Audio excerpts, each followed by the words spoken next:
তীব্র রোদে উত্তপ্ত মাঠঘাট, শুকিয়ে যাচ্ছে গাছপালা আর জলাশয়। ইউরোপের চরম তাপপ্রবাহ ও খরার এই প্রভাব সবচেয়ে বেশি পড়ছে হাঙ্গেরির সুবিধাবঞ্চিত শিশুদের ওপর। তবে এই প্রতিকূল পরিবেশে বেঁচে থাকার ও পরিবেশ রক্ষার লড়াই শিখছে তারা।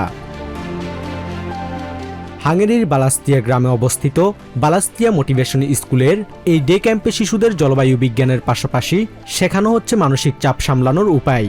পার্মাকালচার বাগানে তারা নিজেরা শাকসবজি ফলাচ্ছে, শিখছে পানি সাশ্রয়ের কৌশল। আমরা মূলত সুবিধাবঞ্চিত তরুণদের নিয়ে কাজ করি। জলবায়ু পরিবর্তনের প্রথম ও কঠোর আঘাতটি এরাই পাবে। তাই আসন্ন এই পরিবর্তনগুলোর জন্য তাদের যতটা সম্ভব প্রস্তুত করা আমাদের মূল লক্ষ্য। সাম্প্রতিক সময়ে দাবানল ও চরম খরার মুখোমুখি হওয়া শিশুরা ক্লাসে আলোচনা ও খেলার মাধ্যমে নিজেদের ভয় ও উদ্বেগের কথা শেয়ার করে। একই সাথে পানি ব্যবহারে সতর্ক হওয়া এবং সীমিত সম্পদে পরিবেশ বান্ধব উপায়ে বেঁচে থাকার উপায় আয়ত্ত করছে তারা। আমাদের অপচয় না করে খুব সচেতনভাবে পানি ব্যবহার করা উচিত। কেবল অত্যন্ত প্রয়োজন হলেই পানি ব্যবহার করা দরকার।